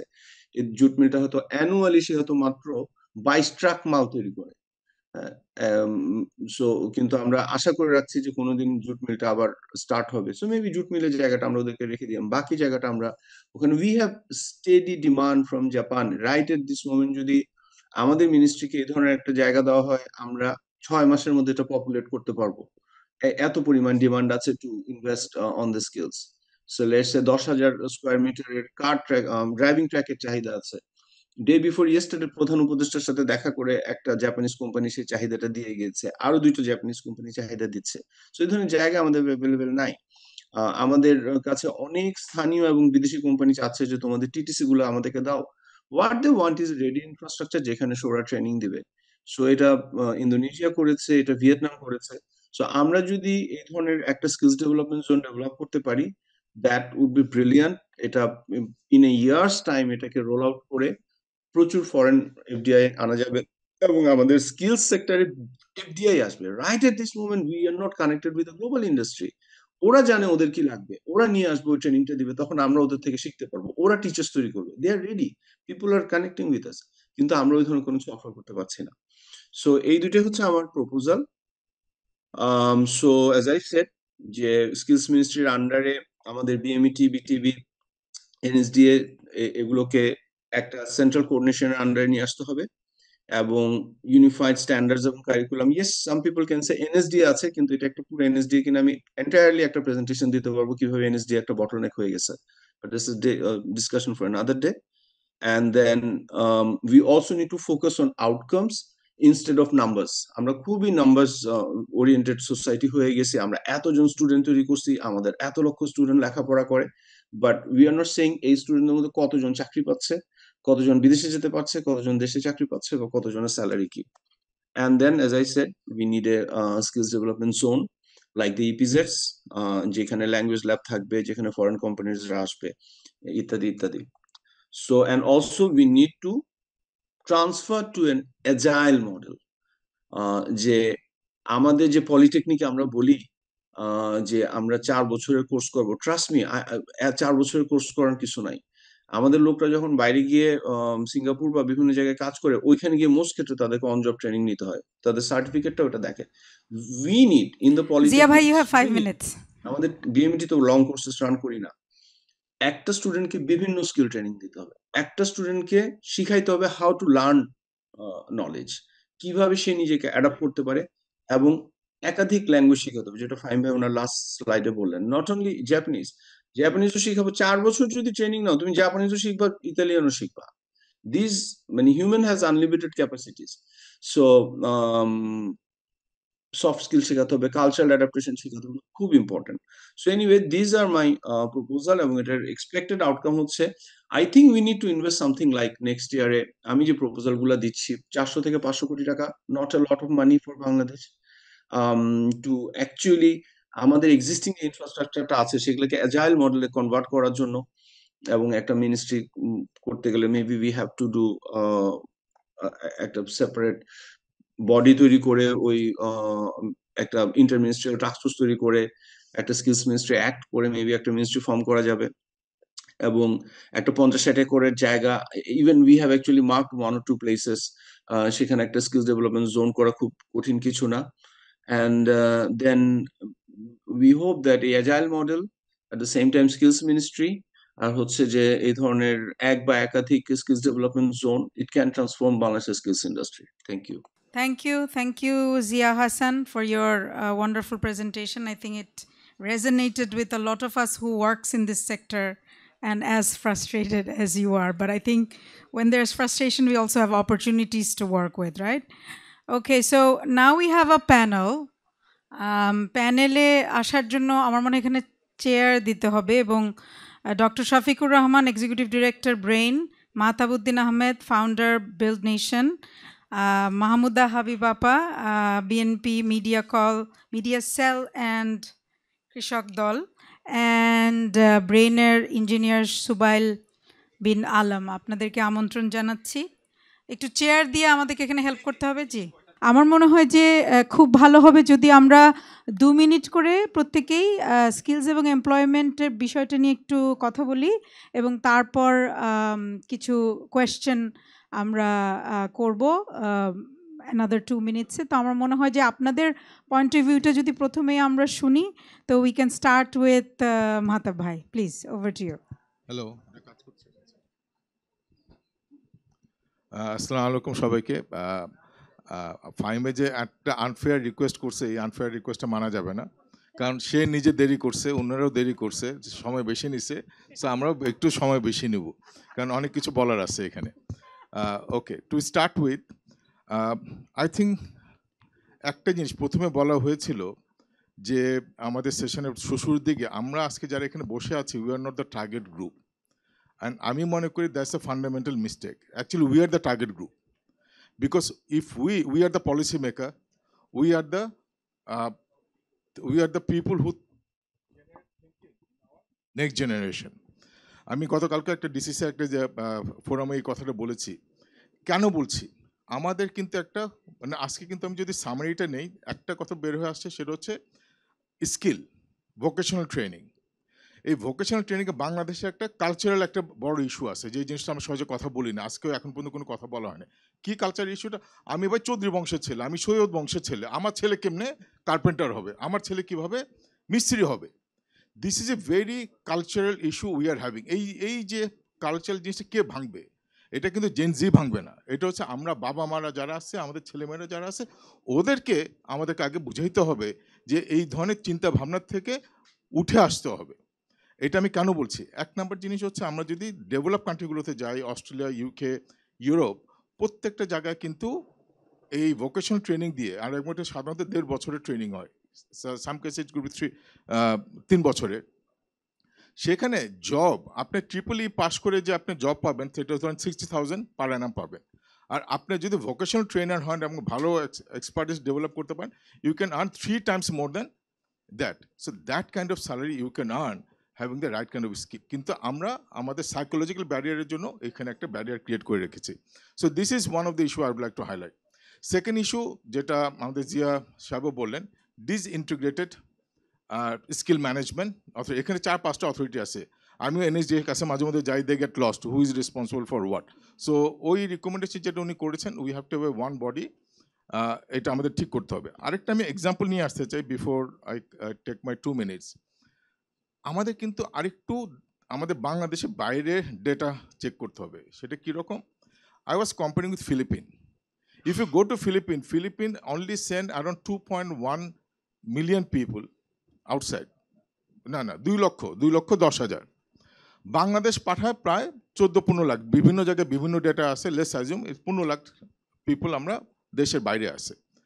বাংলাদেশ আর্ন করে $30 billion, and guess what, Philippines কত আর্ন করে? 2 লক্ষ, 1/7 of Bangladesh what number of people sense, সেটা হচ্ছে 38 বিলিয়ন। আমার মনে এই জায়গাটাই আমাদের আইডেন্টিফাই করতে, we only send unskill people, but we have to move in to sending semi-skilled people. That's the advantage of Philippines, India, and Singapore.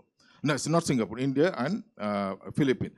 আমার মনে হয় এই জায়গাটা যদি আমরা ফোকাস করতে পারি, আমার মনে হয় আমাদের যে রেমিটেন্স ইনফ্লো আসে, second highest remittance after garments business, this sector. Just think about it, আমরা 15 লক্ষকে যদি মাল্টিপল অফ 3 টাইমস করতে পারি উইথ বিট অফ আপস্কিলিং, আমার কিন্তু 30 বিলিয়ন হয়ে যেতে পারে, মোর দেন 100 billion or so. So this is one area we must focus. And last point, যেটা আমাদের স্যারও কমপ্লেন করতেছে ইন স্পেন্ডিং, আরেকটা যদি ফিলিপিনের মানে কত পার্সেন্ট কন্ট্রিবিউট করা হয় এডুকেশনে জিডিপিতে? 4%। বাংলাদেশে কত? 1.7%। ইন্ডিয়াতে 3.5%, ভিয়েতনামে 4%, 4.3%।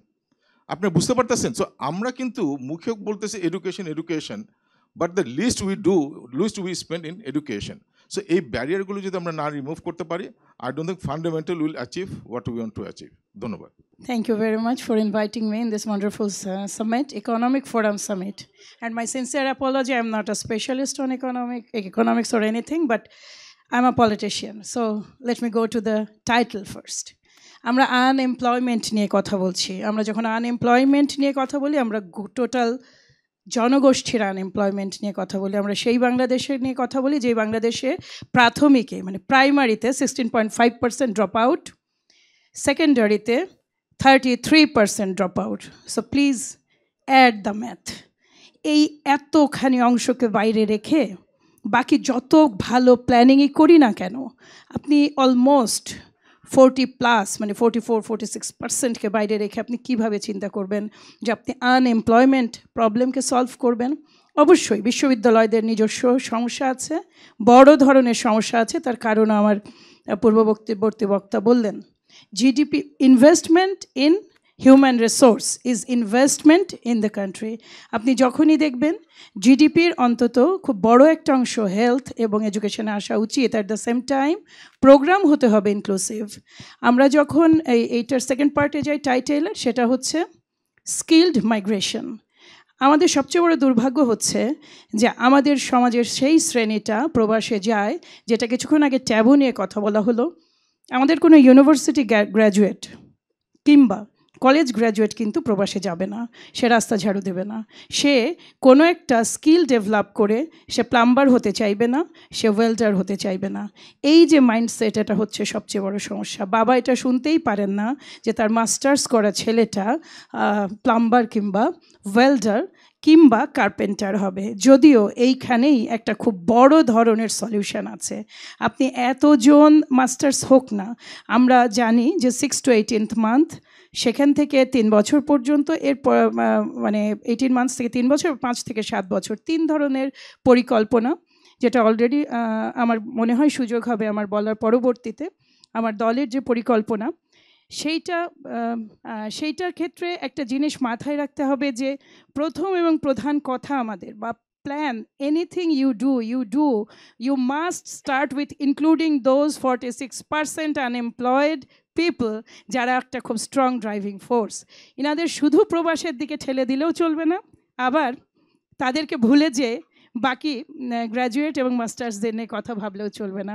কাজে আমার মনে হয় আলোচনাটা আর একটু ডাইভার্সিফাইড করা যায় কিনা। ধন্যবাদ।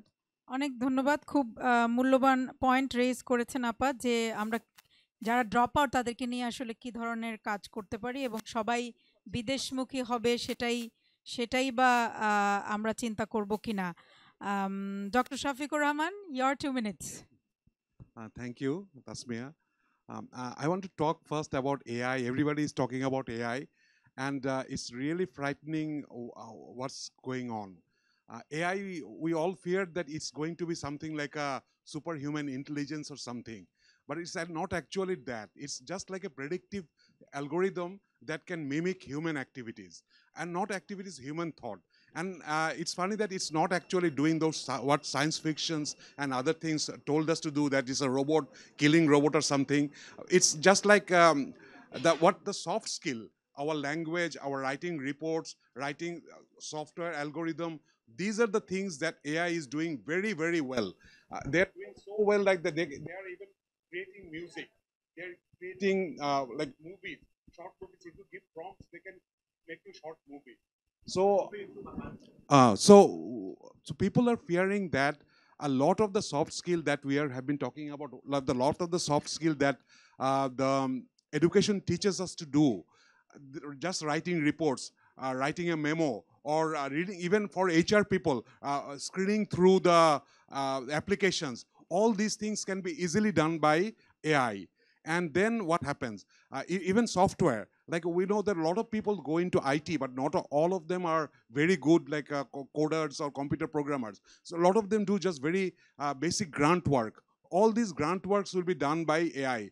So there, people fear that there will be in future a very big skill gap. Those who are very good at software development, they can become a manager of AIs and they can go up into the organization. And those who are just with basic skill, they have no place to go. So we have to reorient our thinking. What's our education going to achieve?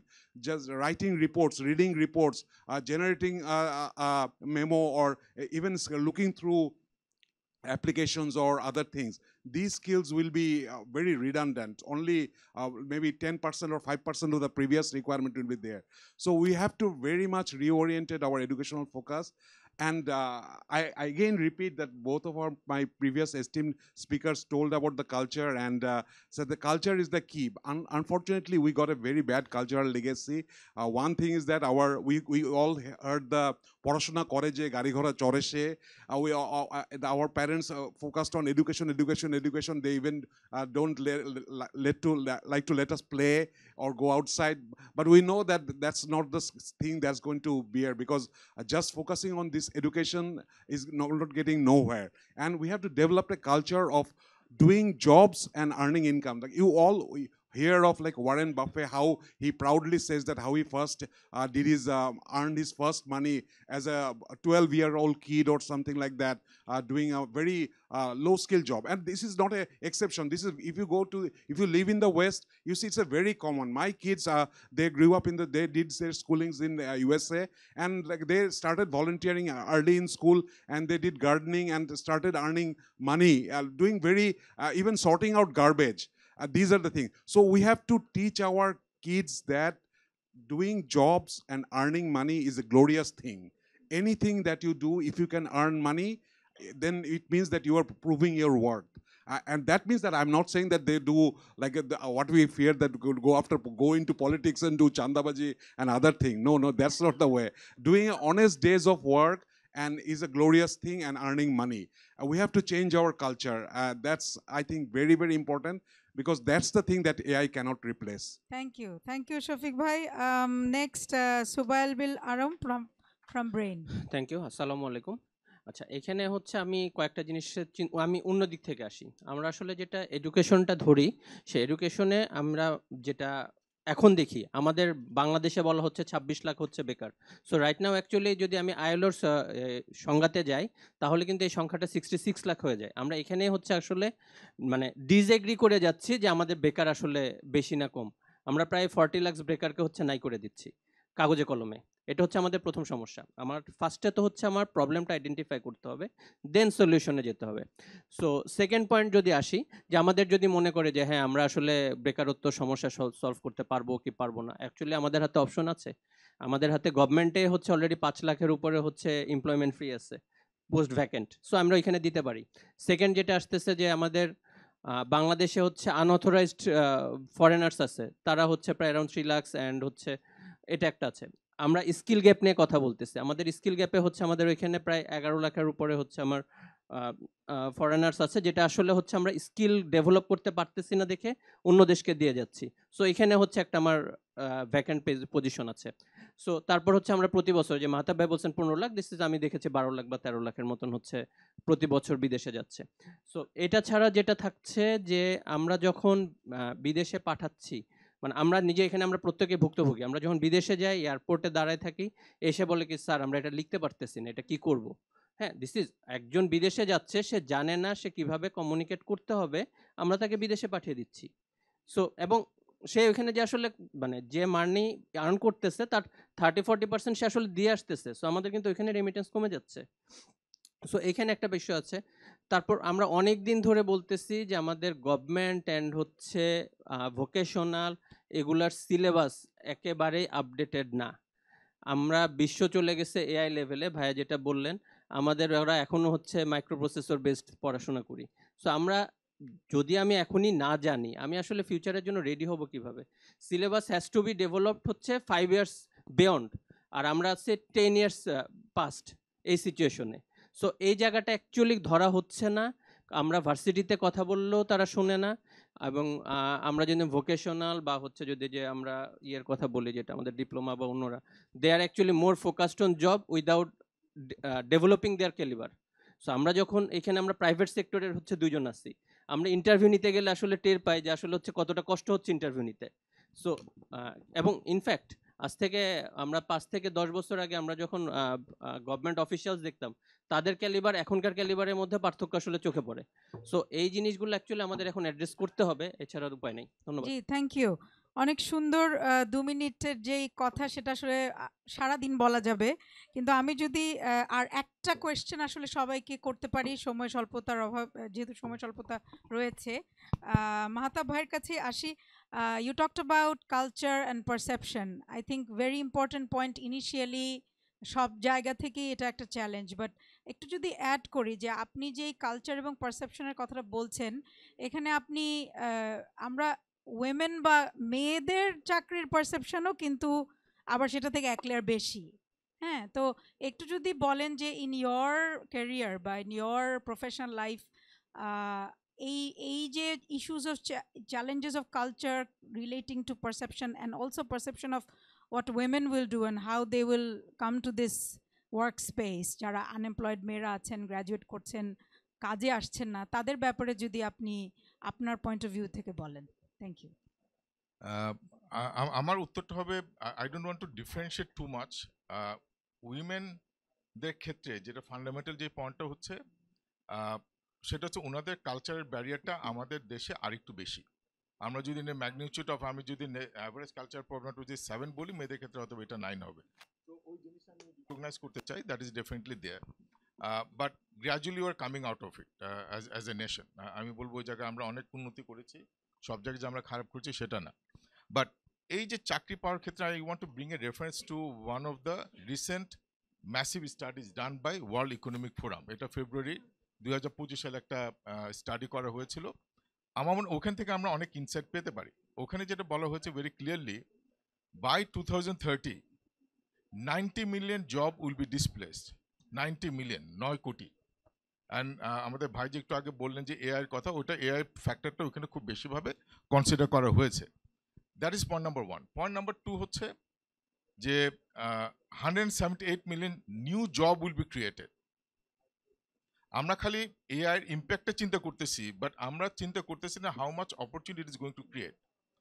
এবং তা মানে কি, আমার net 78 million new job আমাদের আসবে 2030 সালের মধ্যে। Now the question is what do we need to do. এখানে কিন্তু ফিউচার অফ জব বলে এটা আর্টিকেলটার নাম ছিল বা স্টাডিটার নাম। আমাদের কিন্তু এই যে ট্রানজিশন, আমাদের ওই স্কিলগুলো অ্যাচিভ করতে হবে। এগুলি কি skill? Green skill, blue economy skill, AI skill, technology skill, vocational training, এইগুলো সবগুলো আসতেছে। এই জিনিসগুলো যদি আমরা এখনই না ওয়ার্ক করা শুরু করি, will be in big trouble. And I want to give an example, এটা ছেলে মেয়ে সবার জন্য এটা প্রযোজ্য।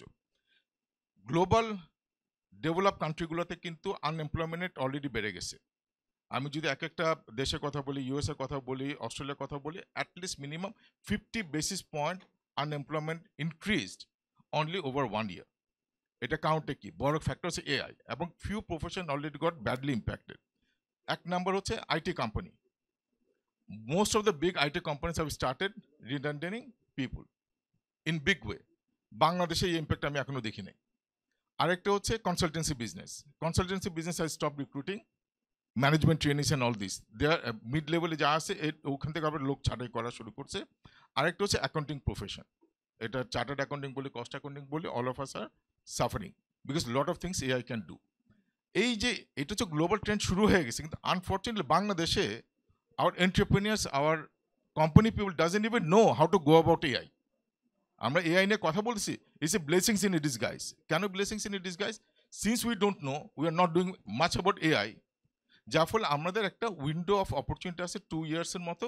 সো আমরা এই সময়টার মধ্যে যদি আমরা এই এআইটা অ্যাডাপ্ট করে at the same time upskilling কাজটা না করি, as a nation will be in big trouble, because ওইটা হবে একটা সুনামি, ওই সুনামি ফেস করার মতো আমরা ক্যাপাসিটি বিল্ড আপ করতেছি না। সো আমি বলবো এটাকে ছেলে মেয়ে না, আমাদের দুইটা জেন্ডারই will be impacted by that. But মেয়েদের কথা আমি যদি একটা কথা বলি, I always encourage the participation of women in all these activities, because we are talking about creativity and innovation. Without gender diversity, we cannot drive innovation and creativity in an economy. So from that perspective, they will always have a special place and a special opportunity in this journey. Thank you. Thank you, great points. Habiba আপা, আপনার কাছে যদি আসি, যেহেতু আপনি your part of the leading political party, এই আপনার যে পয়েন্টটা আপনি রেজ করেছেন যে huge portion of drop outs, তাদেরকে নিয়ে কথা, এবং পরবর্তীতে এই যে আলোচনা এআই জব নিয়ে যাবে বা আমরা কিভাবে ছেলে মেয়েদেরকে এই বিষয়ে ট্রেন করব, তো আপনার পয়েন্ট অফ ভিউ থেকে যে এই যে যাদের কথা আপনি প্রথমেই বললেন, তাদেরকে নিয়ে আপনাদের চিন্তা ভাবনা কি, বা কিভাবে তাহলে আমরা তাদেরকে ওই ল্যাডারে তুলতে পারবো যেখান থেকে তারা আসলে তাদের কর্মের জায়গাটাকে বেছে নিতে পারবে? Thank you. ধন্যবাদ আপনাকে। আমি একটু আসলে আনএমপ্লয়মেন্টের আরেকটা বিষয় নিয়ে বলে আসি। সুবাইল যেটা বললেন সেটা হচ্ছে যে সংখ্যা, লেট আস বি প্র্যাকটিক্যাল। বাংলাদেশে 27-28 লাখের কোনো বেকার নাই। আইএলও সংজ্ঞা অনুযায়ী সাপ্তাহিক 1 ঘন্টা কাজ করলে তাকে আর বেকার বলা হয় না।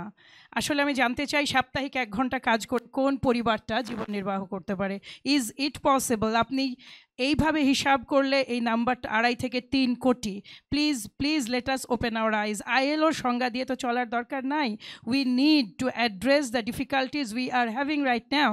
এইটা মোস্ট ইম্পর্ট্যান্ট পার্ট, যে আপনি যখন সমস্যা শনাক্ত করতে পারবেন, সেটা আসলে 50% of the solution as well. তো এইখানে আমি যেটা এর আগে বলেছি, যেই জনগোষ্ঠী পিছিয়ে, মানে যারা পিছিয়ে পড়ছেন কিংবা যারা ড্রপড আউট, তাদের ক্ষেত্রে ডেফিনেটলি প্রোগ্রামগুলোর ধরন হতে হবে ভিন্ন। কিছুক্ষণ আগে আমাদের ওপেন ইউনিভার্সিটির সম্মানিত ভাইস চ্যান্সেলর বলে গেলেন যে পড়াশোনা আসলে কিংবা প্রশিক্ষণ কিংবা আয়যোগ্য একজন মানুষকে করে তোলা, নিজে স্বাবলম্বী হওয়াটা কিন্তু সবসময় আপনার মানে প্রাতিষ্ঠানিক শিক্ষার যে মধ্যে যারা ছিটকে গেছেন তাদেরকে আর ফিরিয়ে আনার সুযোগ না থাকায় তাদেরকে কিন্তু ডিফারেন্ট কাইন্ড অফ ট্রেনিংয়ের আওতায় আনতে হবে। যখন আমরা ভোকেশনাল এডুকেশন অ্যান্ড ট্রেনিং নিয়ে কথা বলি, টেকনিক্যাল অ্যান্ড ভোকেশনাল, তখন এইটাকে আপনাকে বিস্তৃত করতে হবে। সবচেয়ে বড় কথা, দল হিসেবে বাংলাদেশ জাতীয়তাবাদী দল মনে করে, আগেই আপনাকে যেটা বললাম, যে বিনিয়োগ হচ্ছে মানব সম্পদে এবং সেটা প্রধানত স্বাস্থ্যে এবং শিক্ষায়। এই শিক্ষাটা কিন্তু সব কিছুই এটা মানে আওতাভুক্ত। এই যে পিছিয়ে পড়া অলমোস্ট 47-48% জনগোষ্ঠী, তাদের জন্য বিশেষভাবে ট্রেনিং প্রোগ্রাম। কিছুক্ষণ আগে জিয়া হাসান একটা দুঃখজনক কথা বলেন যে আমাদের যে ইনফ্রাস্ট্রাকচার আছে সেই অনুযায়ী আমরা ট্রেনিং দিই না। আমাদের ওয়ার্ল্ড ম্যাপিং থাকতে হবে। বিশ্ব যেভাবে এগিয়ে যাচ্ছে, এআই নিয়ে যখন কথা বলি, এআই নিয়ে তো ভয় পাওয়ার কিছু নাই। It's just another tool to adapt the upcoming society and the science. AI can't take out your job. এইটা খুব রিয়েলিটি, যে আমাদের কোনো একটা সময় বা এখনই যদি আমরা প্রপারলি ভাবতে পারি, মনে রাখতে হবে আমাদের এত হিউজ ইউনিভার্সিটি গ্র্যাজুয়েট যারা বসে আছে, তাদেরকে খুব সহজেই এই জায়গাটায় আমরা কিন্তু মানে চ্যানেলাইজ করতে পারি। এআই এমন একটা টুল হতে যাচ্ছে যেটা সত্যিকার অর্থে আমাদের বাচ্চারা যারা বেড়ে উঠছে, এমনকি গ্রামেও। আমি রাজনীতি করি, আপনাকে আমি একটা জিনিস বলি, আমার একটা ছোট্ট অভিজ্ঞতা। আমার একটা ভিডিও, খুব ছোট একটা ছেলে 8 বছর বয়স, সে এআই দিয়ে রেডি করে দিয়েছে, এডিট করে দিয়েছে, অ্যান্ড আই গট শকড। মানে আমার এখানে, যেখানে এআই আমার জন্য একটা আতঙ্কের কথা, সেখানে আমার গ্রামের একটা 8 বছরের বাচ্চা, he is using the editing app. কারণ ইট ইজ নো মোর কি বলে, এটা global village. We are now living in a global village. আপনার হাতের ফোনটা আপনাকে অ্যালাউ করে টু অ্যাক্সেস, আপনি বোঝেন বা না বোঝেন। এই যে ঝরে পড়া জনগোষ্ঠীকে ফিরিয়ে আনার জন্য মানে আপনার অ্যাক্টিভেট যে প্রোগ্রাম, এইটা ডাইভার্সিফাইড শুধু না, এটা আসলে আপনার সময়ের চাহিদা অনুযায়ী। এখন আপনার যেইটা প্রয়োজন বিশ্বে, আর আপনি শেখাচ্ছেন কম্পিউটারে কম্পোজ করা, সে আর কোথাওই টিকবে না। এখন আপনি যখন ফোনে বলে দিলে টাইপ হয়ে যায়, তখন তো আপনি কেন টাইপরাইটার মানে টাইপিস্ট তৈরি করবেন? এই জায়গাটায় একটা ব্যাপক পরিকল্পনা আমাদের আছে, যেহেতু আপনার সময় খুবই কম, আমি সেখানে যেতে চাইছি না। কিন্তু নারীদের প্রশ্নে আরেকটা কথা বলি, এই যেটা মাহতাব ভাই বলছিলেন, basically we don't need special place, we just need the place we do have as a human being by our birthright. কাজে ওইটুক পেলেই যথেষ্ট, প্রথমত। দ্বিতীয়ত, এই যে টোটাল বিষয় নিয়ে আমরা আলোচনা করছি, শিক্ষা বলুন, আনএমপ্লয়মেন্ট বলুন, সবচেয়ে আগে নারীরাই বেরিয়ে এসেছে, এনজিওর মাধ্যমে বলুন। আর এটা এককভাবে জিয়া হাসান ভাইয়ের যে প্রেজেন্টেশন, সেখানে সাথে আমি একটু দ্বিমত করছি, যে এককভাবে আপনি আরেকটা মিনিস্ট্রি করতে পারেন, আবার একটা, আমাদের তো অলরেডি মাথা মোটা প্রশাসন, মানে সত্যিকার অর্থে এদের সমন্বয় করতে পারাটা হচ্ছে আপনার মূল মানে সক্ষমতা বাড়িয়ে তোলা। এবং এইখানে হয়তো একটা বডির কথা ভাবা যেতে পারে, যেটা আমরা সিরিয়াসলি ভাবছি, যে এটাতে কিন্তু এনজিওকে থাকতে হবে, এটাতে ইন্টারন্যাশনাল অর্গানাইজেশন থাকতে হবে, এটাতে আমাদের বেসরকারি খাতকে এগিয়ে আসতে হবে। বাংলাদেশে বেসরকারি খাত হচ্ছে আমাদের লাইফ লাইন। যে যাই বলুক, ইকোনমিক্যাল ব্যাকগ্রাউন্ড বলেন বা এখনও পর্যন্ত আমরা টিকে আছি, সরকাররা সবসময় ক্রেডিট নেওয়ার চেষ্টা করে, বাট প্রাইভেট সেক্টর যেভাবে থেকেছে সেটা মানে অবিশ্বাস্য। যাই হোক, ধন্যবাদ আপনাকে। অনেক ধন্যবাদ। আচ্ছা, আমরা শফিক ভাই আর সাবেল ভাইয়ের কাছে আসবো। Subel, right, sorry. তার আগে আমাকে বলা হয়েছে কিছু, যেহেতু সময়ে অভাব আছে, আমরা প্রশ্ন নিতে চাচ্ছি, একটা কি দুটা প্রশ্ন, খুব ইম্পর্টেন্ট। ভাই আপনার নাম বলে একটু প্রশ্ন করবেন। ধন্যবাদ। আমি হুমায়ুন কবির, আমি ব্রেইনের মেম্বার, আমি ইকোনমিক রিসার্চার। আনএমপ্লয়মেন্ট নিয়ে কথা বলতে গেলে একটা গুরুত্বপূর্ণ পয়েন্ট, যে আমাদের জিডিপির 40% ইনফর্মাল সেক্টর, এবং এই ইনফর্মাল সেক্টর, এই 40% ইনফর্মাল সেক্টরে আমাদের টোটাল এমপ্লয়মেন্টের 85%, অ্যান্ড ফর্মাল সেক্টরে আমাদের এমপ্লয়মেন্ট শুধু 15%, তার ভিতরে 5% সরকারি, 10% হচ্ছে যে বেসরকারি খাতে।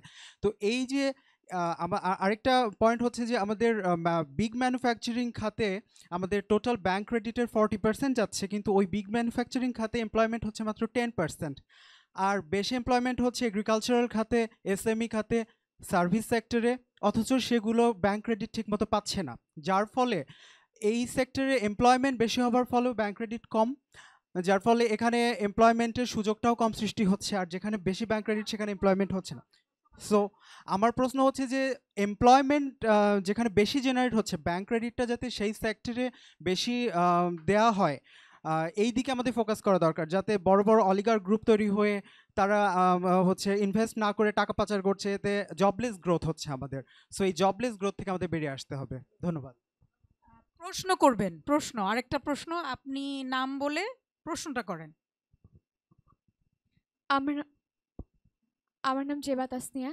তো আমি একটা প্রশ্ন করব, সেটা হচ্ছে আমাদের বাংলাদেশের যারা রাজনৈতিক নেতা আছেন সবাই মানব পাচার নিয়ে কথা বলে, শিশু পাচার নিয়ে কথা বলে, অর্থ পাচার নিয়ে কথা বলে, তারা কেন মেধা পাচার নিয়ে কথা বলে না?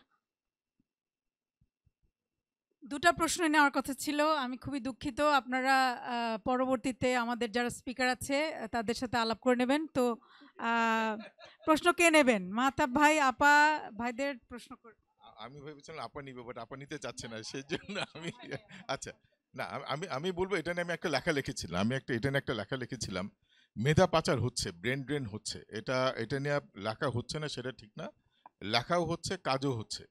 এবং দুঃখজনক যে জিনিসটা হচ্ছে, বাংলাদেশে মেধা পাচারের আমাদের 3 ধরনের মেধা পাচার হয়। একটা মেধা পাচার হয় এই যে আমরা আনস্কিল লেভেলকে দেশে বাইরে পাঠাচ্ছি, but the best part of this মেধা পাচার, তারা কিন্তু আবার দেশে টাকা পাঠাচ্ছে। বাট আমাদের ছেলেমেয়েরা যেগুলো মেধা পাচার হচ্ছে, এটা কিন্তু ভ্যালু ডিস্ট্রাক্টিং। কিভাবে ভ্যালু ডিস্ট্রাক্টিং?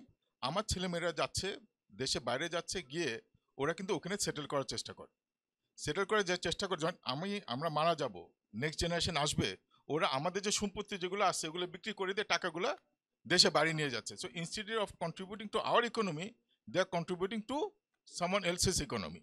সো এই ধরনের কিন্তু একটা মেধা পাচারের ইমপ্লিকেশনস আমরা কাজ করেছি, এবং আমি এটা আমার লেখাতেও এনেছি। So it is any kind of মেধা পাচার is bad. Having said that, আমি বলবো যে ইউরোপে যদি দেখেন, জাপানে দেখেন, কোরিয়াতে দেখেন, there is a serious shortage of working people. This is a great opportunity for us. আমি যেটা বললাম, আমি বলতেছি না আমার 9 কোটি বা 17 কোটি লোককে পাঠাইতে হবে, 12 লক্ষ বলছে, 12 লক্ষ পাঠাচ্ছি, আমি যদি 36 লক্ষ পাঠাতে পারি আগামী 5 বছরে, আমার কিন্তু ইকোনমিক প্রবলেম সলভ, 100 বিলিয়নের উপরে আমার রেভিনিউ আসবে। সো আমার মনে হয় রিয়েলিস্টিক্যালি আমাদের মেধা পাচারের জিনিসটা চিন্তা করতে হবে। সো আমি বলবো না we send all our people to abroad, but some people we can send and earn lot of good revenue. ধন্যবাদ। আচ্ছা, আমি একটু পারমিশন ছাড়া ইন্টারজেক্ট করব। আমি মেধা পাচার প্রশ্নটা একটু ইন্টারজেক্ট করতে চাই। আমি মাহতাব ভাইয়ের প্রথম অংশের সাথে দ্বিমত করার পরে মাহতাব ভাই পরে আবার এগ্রি করলেন। I think we have a supply side issue. আমরা এনাফ মেধা তৈরি করছি না আমাদের দেশের। Right at this moment Fahim ভাইয়ের ডেটাতেই দেখা যাচ্ছে certain number crores of people complete তাদের মেধা শক্তিটা আমরা তাদেরকে ডেভেলপ করে দিচ্ছি না। Countries like India, countries like Philippine এই মেধা পাচার টাইপের চিন্তা করে না। মেধা পাচার বলে কোনো কিছু নাই। উই হ্যাভ পিপল যাদের মেধা তৈরি করছে না, ওদেরকে দেশে বসায় রাখতেছি, তারা নিজেদের কাছে তারা ছোট হচ্ছে, দেশের জন্য বোঝা হয়ে যাচ্ছে। আমাদের ব্যর্থতা ওদেরকে আমরা তৈরি করতে পারছি না।